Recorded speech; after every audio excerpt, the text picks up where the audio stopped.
Radhe Radhe guys, स्वागत है आप सबका हमारे यूट्यूब चैनल जिसका नाम है श्री जी।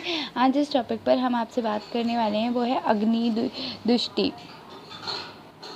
ठीक है, अग्नि की दुष्टि के हेतु, भेद और लक्षण। ठीक है, हम आज इस बारे में बात करने वाले हैं। नेक्स्ट जो वीडियो आएगा उसमें हम आपके साथ बात करेंगे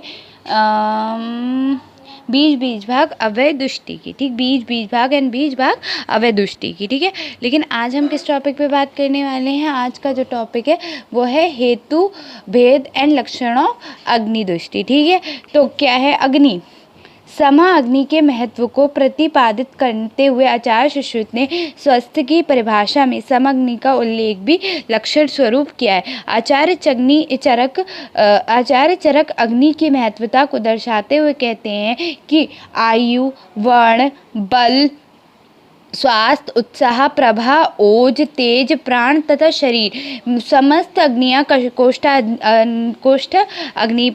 अग्नि पर निर्भर है। कोष्ठ अग्नि के सम रहने पर पूर्वोक्त सभी भाव ठीक रहते हैं तथा कोष्ठ अग्नि के विकृत होने पर सभी भावों में विकृति आ जाती है। अग्नियों का व्यापार बंद होने पर मनुष्य की मृत्यु हो जाती। ठीक इसी प्रकार से कार्य करने पर मनुष्य निरोग व दीर्घ आयु होती है या दीर्घजीव होता है। अग्नि विकृति होने पर तीन प्रकार की हो जाती है। कौन कौन सी होती है? मंद होती है, तीक्ष्ण होती है या विषम हो जाती है।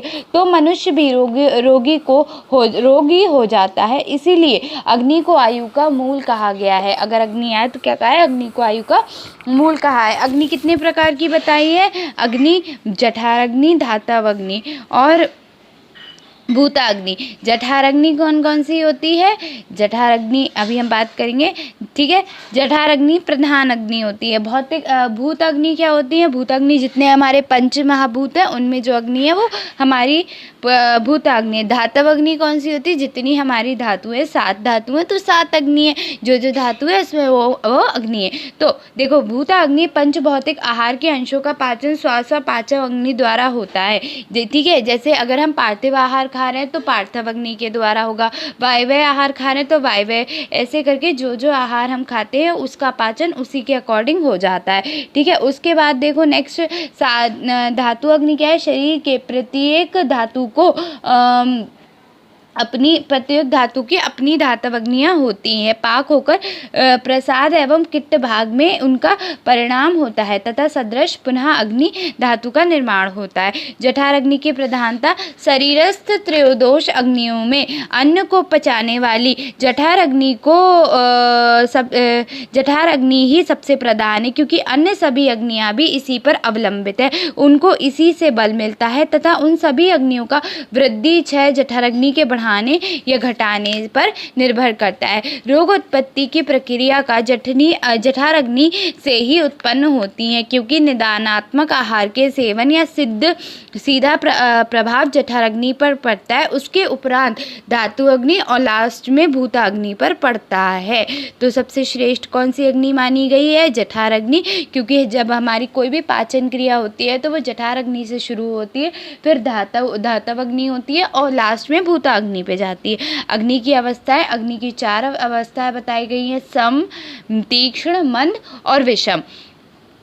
जठराग्नि की पुनः बल भेद से अवस्थाएं बताई गई हैं। वैसे 3 ही है, लेकिन जठराग्नि की बताई गई हैं। कौन कौन सी? सम अग्नि, जो अग्नि मिथ्या आहार विहार से विकृत हो जाए तथा पथ्याहार सेवन से स्वाभाविक स्थिति में रहे, वह सम अग्नि है। युक्ति पूर्वक किए गए आहार को ठीक प्रकार से पचाकर धातु साम्य बनाए रखने पर सम अग्नि का कार्य करती। तीक्ष्ण अग्नि सभी प्रकार के अपचार अर्थात अपथ्य, पथ्य, सेवन, विरुद्ध आहार, भोजन, अधिशन आदि को जो सहन कर ले, पचा ले, वे तीक्ष्ण अग्नि है।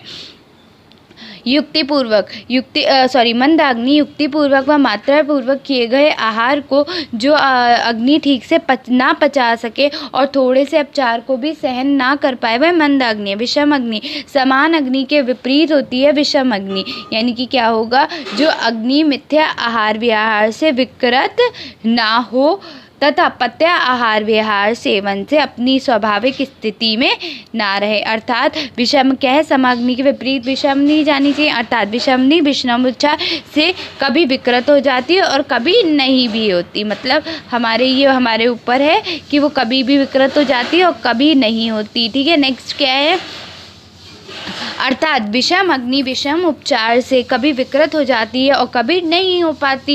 इससे धातु वैषम्य की उत्पत्ति आती है। मंदा अग्नि की योग्यता। रोग सर्वव्यापी मंदो अग्नि। आचार्य चरक ने प्रत्येक रोग के मूल को मंदा अग्नि को स्वीकार किया है। कफ प्रकृति वाले मनुष्यों के शरीर में अग्नि का स्थान जब कफ से आक्रांत हो जाता है, उनकी अग्नि प्रवाह करके मंद हो जाती है। कफ प्रकृति वालों में मंदा अग्नि होना स्वाभाविक है, जबकि निदान सेवन जन्य मंदाग्नि को अग्निमांद नाम से जाना जाता है। अग्निमांद की स्थिति में शरीर में आम और आम विष की उत्पत्ति होने से यह रोग की उत्पत्ति करता है। तीक्ष्ण अग्नि की रोगात्पादिता। तीक्ष्ण अग्नि से व्यक्ति को जब उचित समय पर उचित मात्रा में आहार न मिले तो उसकी अग्नि उसकी धातुओं का पाक करना प्रारंभ कर लेती, धातु का शोषण करती है। अतः तीक्ष्ण अग्नि से धातुनाश जन्य वात प्रकोप जन भस्मक आदि उत्पन्न होते हैं। विषम अग्नि के उत्पादन देखो, विषम अग्नि से शरीर में धातु वैषम्य की स्थिति उत्पन्न हो जाती है। गृहिणी रोगों में आचार्यों ने विषम अग्नि का उल्लेख किया है। अग्नि दुष्टि के कारण भोजन न करने से, अजीर्ण से, अधिक बार मात्रा में भोजन करने से, विषम प्रकार से भोजन करने से, प्रकृति के अनुकूल न पड़ने वाला आहार करने से, अधिक गुरु शीत और रूक्ष आहार के सेवन से, दूषित आहार सेवन से, वमन विरेचन और मिथ्या योग से, किसी दीर्घकालीन रोग के कारण, शरीर के क्रश हो जाने के कारण, देश के व्यापन होने के कारण, सवतर या वश व्यापन होने के कारण, ऋतु के आयोग से, अतियोग या मिथ्या योग से, मल मूत्र आदि के वेग को रोकने से अग्नि दुष्टि हो जाती है। तो ये क्या है, अग्नि दुष्टि हो गई। ठीक है, अब हम इसके बाद जो बात करेंगे वो क्या करेंगे, नेक्स्ट वीडियो में जो बात करेंगे वो करेंगे बीज की। ठीक है, तो बीज क्या क्या बात करनी है हमें, उसमें बीज की बात करनी है, बीज भाग की बात करनी है, और क्या करनी है, बीज अवयव दृष्टि के, बीज भाग अवयव दृष्टि के लक्षण की। तो ये वीडियो यहीं ख़त्म होता है। Thank you.